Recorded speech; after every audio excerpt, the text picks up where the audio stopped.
सोलापूर शहरामधून एक मोठी बातमी समोर येते। आम्हाला शासकीय सेवेचा दर्जा द्या आणि मानधन वाढवा या प्रमुख मागणीसाठी सोलापूर शहरात आज अंगणवाडी सेविकांनी जिल्हाधिकारी कार्यालयावर धडक दिली। हजारो महिलांच्या या विराट मोर्चामुळे सोलापूरचे रस्ते घोषणांनी दणाणून गेले होते। राज्य सरकारवरचा हा संताप नेमका कशासाठी पाहूया एक विशेष रिपोर्ट। उन्हातानाची पर्वा न करता भर उन्हामध्ये डोक्यावर लाल टोपी आणि हातात आपल्या हक्काचे फलक घेऊन सोलापुरात अंगणवाडी सेविकांचा हा जनसागर उसळला आहे। गेल्या अनेक वर्षापासून प्रलंबित असलेल्या मागण्यांसाठी या सेविकांनी आता आक्रमक पवित्रा घेतलेला आहे। यामध्ये अंगणवाडी सेविकांच्या प्रमुख मागण्यांचा समावेश अशा प्रकारे अंगणवाडी सेविकांना शासकीय कर्मचाऱ्याचा दर्जा मिळावा, महागाईच्या काळात मानधनामध्ये भरीव वाढ करण्यात यावी, पेन्शन आणि ग्रॅच्युइटीचे लाभ तातडीने लागू करावे। यावेळेस अंगणवाडी सेविका म्हणतात, आम्ही रात्रंदिवस काम करतो, शासनाच्या सर्व योजना तळागाळापर्यंत पोहोचवतो, मग आम्हाला सरकारी कर्मचाऱ्याचा दर्जा का दिला जात नाही? जोपर्यंत शासन आम्हाला लेखी आश्वासन देत नाही तोपर्यंत हे आंदोलन असेच चालू राहणार आहे। मी सूर्यमणी गायकवाड, महाराष्ट्र राज्य अंगणवाडी कर्मचारी संघाचा सरचिटणीस आहे। आजचा जो मोर्चा मी आणला होता, हा मोर्चा अंगणवाडी कर्मचाऱ्यांना शासकीय सेवेचा दर्जा द्यावा, त्यांना ग्रॅच्युइटी द्यावी, पेन्शन द्यावी, त्याचप्रमाणे देण्यात येणारा प्रोत्साहन भत्ता तो मानधनामध्ये वर्ग करून पूर्ण मानधन देण्यात यावे, यासाठी हा मोर्चा आहे। त्यानंतर अंगणवाडी सेविकांना अंगणवाडीच्या लाभार्थ्यांना जो THR दिला जातो तो THR अत्यंत निकृष्ट दर्जाचा, तो THR बदलून द्यावा अशी आमची मागणी आहे।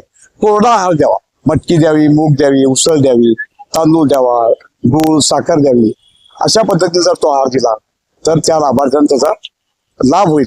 आणि अंगणवाडी देणारा जो गरम ताजा आहार शिजवून देतात अंगणवाडी ताई मदतनीस, तो आहार देखील अत्यंत खराब आहे, तो चांगल्या पद्धतीचा आहार द्यावा, म्हणजे मुलांना गरम ताजा आहार खायला मिळेल आणि मुलांची वजन वाढतील आणि कुपोषण निर्मूलन होण्यासाठी मदत होणार आहे।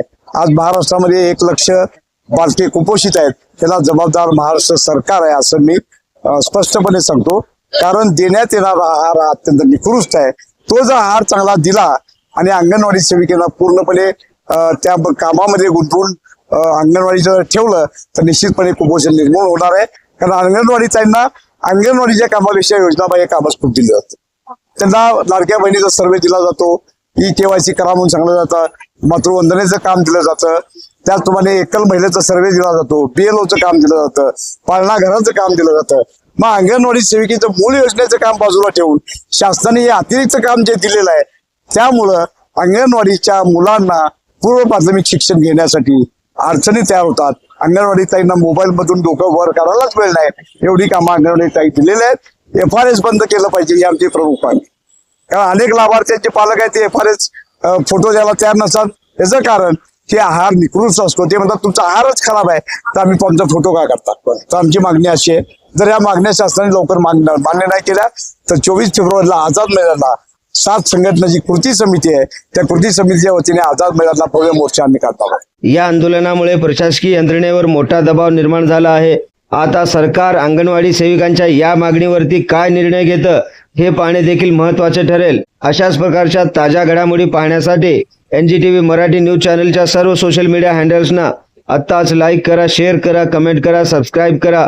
सगळ्यात महत्त्वाचं म्हणजे बेल आयकॉन बटन दाबायला विसरू नका, जेणेकरून आपल्या भागातील देश विदेशातील सर्व ताज्या घडामोडी सगळ्यात आधी आपल्यापर्यंत पोहोचवल्या जातील।